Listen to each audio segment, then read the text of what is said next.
Paddy, I have a couple of questions then on the back of some of what you've said. What I'm going to ask you first is, where was home? Where were you born and reared? I was born, if you ever heard of the Spirit Store in Dundalk, I have. I was born upstairs in there.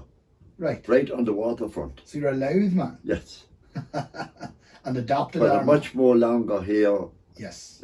Much longer here than I was. And did you go to school in Dundalk? I went to school. I heard a programme on the radio there, bits and pieces of it with Joe Duffy. And he's inclined to be down on the church anyway. But I went through nuns and Christian brothers. Yeah. And I never came across anything untoward. Nothing. You get slapped all right. But you didn't. It was run of the mill. Yeah. But I remember my first day going to school. We had a teacher called Miss Ward, and she gave me a kiss. All right. And I never kissed a teacher since. Oh. And then went on from there to the Christian Brothers, and right through the Christian Brothers, and got a great grind in Irish, and I became very, very fond of Irish. Even today, I could converse in Irish. Yeah. And I left school at 15. Yeah. But I hated school. Did you? Oh, I hated school, I hated it. But I liked Irish. And I probably would have had a bit of a flair for languages generally. Right. I would have been, believe it or not, in 5th and 6th class, there would have been maybe 50 boys in one class. Really? 45 to 50. Wow. And I was midfield, round about number 22 or 23. I was useless at history and geography. Wow.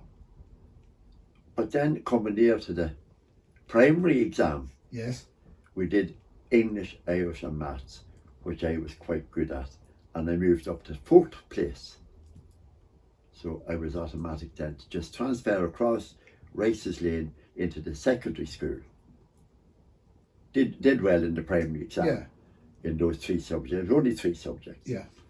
And there was a particular brother there. I was in the A class. Right. And I don't know what he was teaching us. It had nothing to do with religion. And he suddenly said to me, "What mysteries of the Rosary were yesterday?" And ironically, Oisín, we said the Rosary every night. But I was the 6th of a family of 7. Yes. So 5 got said a deck of the Rosary. I'd be dangling the Rosary beads in front of the cat or something. I couldn't remember. And he put me into the B class. Oh, and I didn't learn Latin. Oh. And I was taking a bit of a graph for the Latin. Oh, okay. We were learning Latin in the Hard class. language to learn. Yes. No, well, multi evenki and agro sunt. Learning the grammar and all that. I liked it. I never forgive him. Aye. No, I never That's forgive tough. him for that. Yeah. That's yeah. tough. But And then, so if you left school at 15, then I went into work in McGowan's, the printers, and I worked between now and again in Uri and Dundalk. in the printers? Yes, they're both gone now. Yeah. Yeah, both gone. And I served my time to be a machine man. Oh, okay. And I left it after 20 years. Right. And I set up my own wee business Okay. down at the Quay in Dundalk, Yeah. in the yard, which I still have, the yard. And my sons work there now. They have a kitchen and bit of wardrobe business, the joiners. And I started to sell second-hand furniture. And of course, if you're sensible, you won't try to drive the business. Let the business drive you. Of course. So people started to ask for different things. And could you get me a filing cabinet, or could you get me a desk? So I ended up getting more office equipment, second-hand. And Yeah. it was a recession in England, and it was coming in from England. And Yeah. you could make a lot of money. Yeah. It was a border and all the rest of it. And I hope the customs are not listening.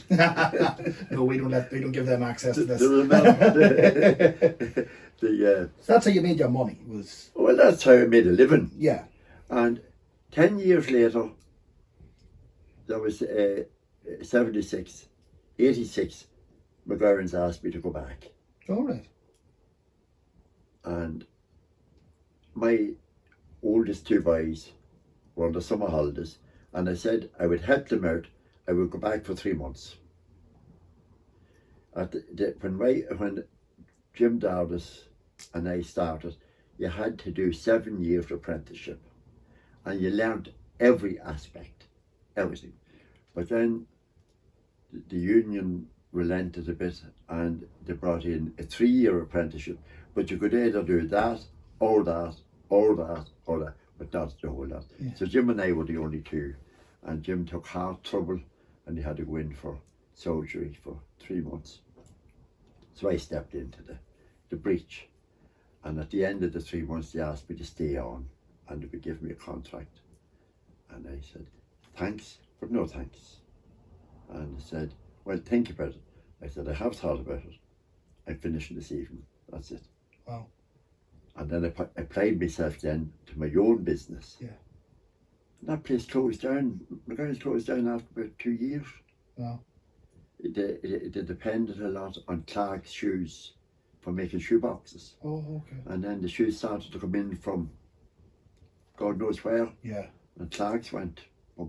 Yeah. You know, they had a place called Street in England, and it got all the work done. Wow.